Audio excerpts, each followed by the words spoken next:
जो कहती है there is only one way to study, how to be a high school superstar, how to become a straight A student, how to win at college. और deep work book के author Cal Newport कहते हैं कि सिर्फ एक ही best तरीका है study करने का। कैल ने जब बहुत से टॉपर स्टूडेंट्स की इंटरव्यू लिए तो उन्हें पता चला कि उन सब में एक बात कॉमन थी। आप गेस कीजिए कि वो क्या है। इस टेक्निक को बताने का बेस्ट वे एक स्टोरी है, तो मैं भी उसी वे में बताऊंगा। ये स्टोरी है यूएस के एक लेफ्टिनेंट की जिनका नाम लॉरा था, जिन्होंने कॉल को कॉल किया और कहा कि वो यूएस नेवी के न्यूक्लियर स्कूल में पढ़ाई कर रही थी और उसका 6 महीने का क्रैश कोर्स चल रहा था। ये एक ऐसा कोर्स है जो यूएस नेवी अपने ऑफिसर से करवाती है इससे पहले कि वो रियल वर्ल्ड में न्यूक्लियर पावर सबमरीन्स या न्यूक्लियर पावर एयरक्राफ्ट में जाके काम करें। तो लॉरा ने कैल से कहा, कैल मेरी ये प्रॉब्लम है कि मेरे पास जितना भी टाइम है मैं हर वक्त सिर्फ अपने बुक्स के साथ ही होती हूँ और मुझे नहीं लगता कि मैं कोई भी टाइम वेस्ट कर रही हूँ। उसके बावजूद मैं फेल होने की कगार में हूँ और अगर मुझे और पढ़ाई करनी है तो उसका एक ही सोल्यूशन है कि मुझे अपनी नींद भी पूरे तरीके से छोड़नी पड़ेगी ताकि मैं ज्यादा देर तक पढ़ सकूं। बताओ अब मैं क्या करूं? और हम में से मैक्सिमम स्टूडेंट्स भी यही करते हैं। वो ट्यूशंस अटेंड करते हैं और उसके बाद भी घर आके पढ़ने लगते हैं, लेकिन उसके बावजूद उनका रिजल्ट गंदा आता है।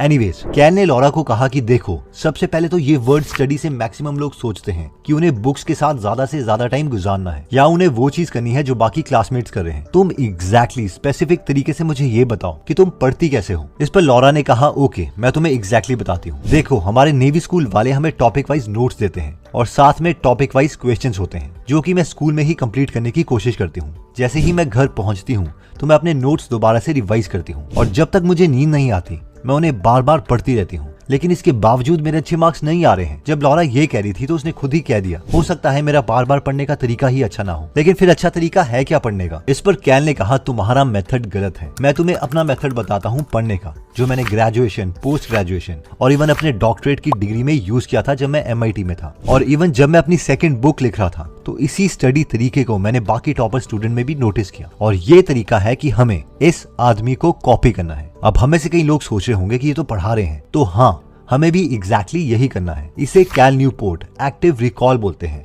जो कि 3 स्टेप प्रोसेस है। 1, हमें प्रिटेंड करना है कि हम किसी को पढ़ा रहे हैं और हमें जोर से बोल के उन्हें पढ़ाने की एक्टिंग करनी है। हमें पूरे सेंटेंसेस जितनी डिटेल में हो वैसे बोलने हैं, ना कि आधे सेंटेंसेस। और 3rd, हमें उस वक्त ना नोट्स को और बुक्स को देखना है, यानी हमें इन दोनों चीजों को बंद रखना है। अगर हम इस स्ट्रैटेजी को लॉरा की स्ट्रैटेजी के साथ कंपेयर करें तो वो बस खुद को स्टडी मटेरियल के साथ एक्सपोज कर रही थी और इस स्ट्रैटेजी को पैसिव रिकॉल कहते हैं। अगर हम चीजों को अपने मन में ही बोलते रहेंगे या सिर्फ हाईलाइट करते रहेंगे तो ये सबसे बकवास तरीका है स्टडी करने का। एक्टिव रिकॉल जिम में वेट उठाने के जैसा है। अगर हम थर्मोकॉल से वेट उठाएंगे तो हमारी मसल्स कभी ग्रो नहीं करेंगे। हमें अपनी कैपेसिटी से हमेशा थोड़ा ज्यादा वेट उठाना है और एक्टिव रिकॉल में ऐसा ही होता है कि हम अपने ब्रेन से ज्यादा काम करवाते हैं, इसलिए हम जल्दी थक भी जाते हैं और इसीलिए एक्टिव रिकॉल से पढ़ने के 1 घंटे के बाद हमें ब्रेक की रिक्वायरमेंट होती है। इसके बाद लॉरा ने इन कॉन्सेप्ट्स को यूज करना स्टार्ट कर दिया। वो जिन भी चैप्टर्स को एक्टिव रिकॉल से खत्म करती उसे टिक मार लेती और उसने नोटिस किया कि वो अपने फ्रेंड्स के कंपैरेटिवली बहुत जल्दी सिलेबस को खत्म कर देती हैं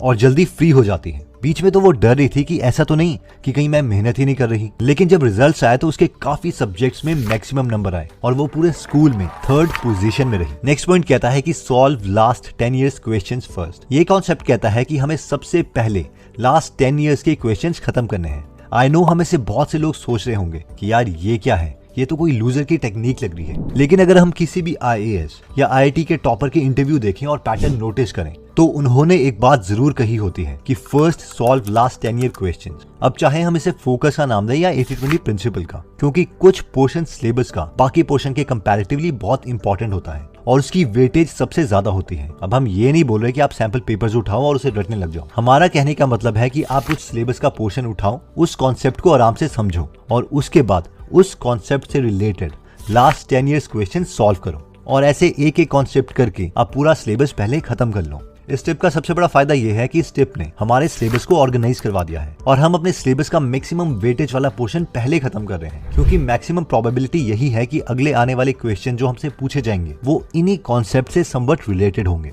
अब एक बार सिलेबस खत्म होने के बाद अगर हमारे पास कुछ टाइम बचता है तो हमें बाकी पोर्शन सिलेबस का पहले खत्म करना है जो हमें लग रहा है कि इंपॉर्टेंट है। नेक्स्ट स्टडी टिप कहती है रिलैक्स बॉडी। ये स्टेप कहता है कि जो हमें टेंशन होती है उसे कैसे रिलीज करें, क्योंकि हर चीज दुनिया में एक माइंड गेम है, तो हम अपने माइंड को कैसे कैसे कंट्रोल में रख सकते हैं। तो पूरी प्रिपरेशन के दौरान ऐसा टाइम जरूर आएगा जब हमें बहुत टेंशन हो रही होगी, खास करके एग्जाम्स के दौरान या एग्जाम से जस्ट पहले, और दूसरा जब हमें बिल्कुल भी टेंशन नहीं हो रही होगी, यानी एग्जाम से 7 या 8 महीने पहले। तो देखिए, कंपटीशन तो हमारे साथ ही होता है, हमें खुद से कैसे काम करवाना है ये सबसे बड़ी स्ट्रैटेजी है। तो एक स्ट्रैटेजी जो हम यूज कर सकते हैं वो है कि जब हम बहुत ज्यादा रिलैक्स्ड हैं, यानी एग्जाम के लिए हमारे पास काफी टाइम है, तो हम अपने को जबरदस्ती टेंशन दिलवा सकते हैं कुछ ऐसे थॉट्स लाकर कि यार तू ये क्या कर रहा है, अगर तू पढ़ेगा नहीं तो कोई जादू नहीं होगा, इस तरीके से तो मेरी लाइफ बर्बाद हो जाएगी, मैं अपना कोई भी ड्रीम अचीव नहीं कर पाऊंगा और एक यूजलेस आदमी की तरह मर जाऊंगा। और जब एग्जाम का टाइम आएगा और हमें बहुत ज्यादा टेंशन हो रही होगी, तो हमें पता है कि अब हमें अपनी टेंशन को रिलीज करना है, तो हम अपने ब्रेन में दूसरे तरीके के थॉट्स लाने की कोशिश कर सकते हैं। यार ऐसी की तैसी जो होगा देखा जाएगा, कुछ नहीं हुआ तो एक यूट्यूब चैनल खोल लूंगा, कम से कम भूखा तो नहीं मरूंगा, या फिर कोई बहुत मोटिवेटिंग लक्ष्य मूवी टाइप सॉन्ग हम सुन सकते हैं ताकि हमारा माइंड टेंशन रिलीज कर दे। देखो, ये एक बैलेंसिंग एक्ट है और गोल सिर्फ इतना है कि हम खुद से मेहनत करवा पाए, कभी टेंशन लेके और कभी उसे रिलीज करके।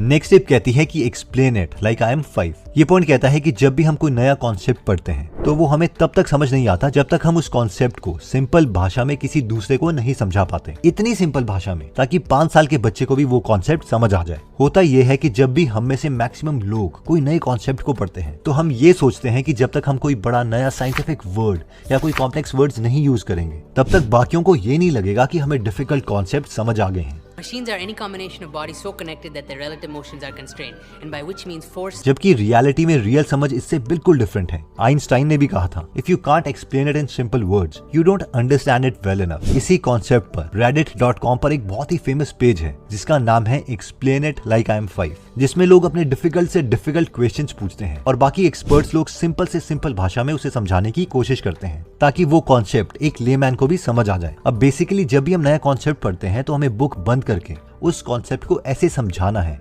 जैसे कि हम किसी 5 साल के बच्चे को समझा रहे हैं। इसमें हम बहुत ही सिंपल वर्ड्स यूज करेंगे, कोई जार्गन नहीं, कोई कॉम्प्लेक्स वर्ड नहीं, कोई साइंटिफिक वर्ड्स नहीं, ताकि वो कॉन्सेप्ट हमारे ब्रेन में बहुत अच्छे तरीके से स्टोर हो जाए। नेक्स्ट स्टडी टिप कहती है, if you don't do this nothing else will matter. ये पॉइंट कहता है कि अगर हमने पहले बताए हुए सारे स्टडी टिप्स भी फॉलो कर लिए लेकिन इस स्टडी टिप को फॉलो नहीं किया तो कुछ मैटर नहीं करेगा। देखो, हाई क्वालिटी वर्क होता है टाइम स्पेंड इनटू इंटेंसिटी। तो अगर आप देखो कि इस इक्वेशन में एक टर्म है इंटेंसिटी, यानी कितने फोकस तरीके से हम काम कर रहे हैं। अब इस इंटेंसिटी को इंक्रीज करने का एक ही तरीका है और वो है डीप वर्क, क्योंकि अगर ये नहीं होगा तो बेशक हम पूरे दिन भी बुक्स लेके बैठे रहें, हमसे कोई भी आउटपुट नहीं निकलेगा। डीप वर्क कहता है कि अगर हम एक साथ मल्टीटास्किंग करने की कोशिश करेंगे तो हम कभी भी कुछ अचीव नहीं कर पाएंगे, क्योंकि ह्यूमन माइंड कभी भी मल्टीटास्किंग नहीं कर सकता और हमेशा हमारे माइंड में अटेंशन रेजिड्यू रह जाता है। अटेंशन रेजिड्यू उसे कहते हैं कि जब भी हम नया काम करते हैं तो हमारी फोकस 20 से 30% पुराने काम में रहती है। यानी पढ़ाई करते वक्त अगर हम YouTube शॉर्ट्स देखेंगे तो वापस जब हम पढ़ाई करने आएंगे तो हमारा ब्रेन पिछले YouTube शॉर्ट पर ही कुछ प्रोसेसिंग कर रहा होगा, जिसकी वजह से हमारी प्रोडक्टिविटी कम हो जाएगी। तो एक ही तरीका है, वो है मोनेस्टिक अप्रोच, मीनिंग कि जब भी हम गोल अचीव कर रहे हैं तब तक हम उसी काम में लगे रहें। जैसे कि एक मॉन्क अपने तपस्या के टाइम पर 1 से 1.5 साल तक पहाड़ों में चले जाते हैं जहाँ पर कोई डिस्ट्रैक्शन नहीं होती। जैसे कि हैरी पॉटर बुक की ऑथर J.K. राउलिंग 2007 में हैरी पॉटर की बुक लिखने जा रही थी, तो उन्होंने पूरी की पूरी बुक एक होटल में अपने फ्रेंड्स और फैमिली मेंबर से दूर जाके लिखी, क्योंकि वो कहती हैं कि घर में बच्चों का चिल्लाना, कुत्तों का भौंकना उन्हें बहुत डिस्टर्ब करता था और उन्हें एक आइसोलेशन चाहिए थी। 1974 में बिल गेट्स जब बेसिक का पहला वर्जन लिख रहे थे तो वो 8 हफ्तों तक उसी प्रोग्रामिंग में लगे रहे। उनके फ्रेंड्स बताते हैं कि जब भी वो थक जाते थे तो वो उसी टेबल में सो जाते थे जिसमें वो काम करते थे और इसी सॉफ्टवेयर की वजह से उन्होंने $1 बिलियन कंपनी माइक्रोसॉफ्ट की फाउंडेशन रखी। दोस्तों, एक बार हम रिवाइज कर लेते हैं कि हमने इसमें कौन से कॉन्सेप्ट्स पढ़े। इनमें फर्स्ट कॉन्सेप्ट था 1, there is only one way to study, जो कि है एक्टिव रिकॉल, यानी कॉन्सेप्ट को पढ़ो, बुक बंद करो और उसे जोर से बोलो जैसे कि किसे पढ़ा रहे हो। सेकंड तरीका कहता है कि पहले 10 इयर्स के क्वेश्चन सॉल्व करो, फिर बाकी सिलेबस। थर्ड तरीके में हमने देखा था कि हम खुद के थॉट्स को कंट्रोल कैसे कर सकते हैं, कभी हमें टेंशन लेनी है और कभी हमें रिलीज करनी है। नेक्स्ट टिप थी एक्सप्लेन इट लाइक 5, यानी अगर सच में हमें कोई कॉन्सेप्ट समझ आ गया है तो हम उसे बहुत ही सिंपल भाषा में एक 5 साल के बच्चे को भी एक्सप्लेन कर सकते हैं। और फिफ्थ टिप थी डीप वर्क, यानी फुली फोकस्ड काम। दोस्तों, स्टूडेंट से रिलेटेड जो बुक्स हैं जैसे कि डीप वर्क या फिर how to become a high school superstar, इन सब बुक्स की डिटेल समरी गूगल एप्लीकेशन में अवेलेबल है, जहां पर हिंदी और इंग्लिश में 1200 से ज्यादा बुक समरीज अवेलेबल है, जिन्हें हम पढ़ भी सकते हैं और सुन भी सकते हैं। तो अगर आप अपने स्टडी के टाइम में खुद को मोटिवेट रखना चाहते हैं तो इसमें मोटिवेशनल स्टोरीज भी हैं।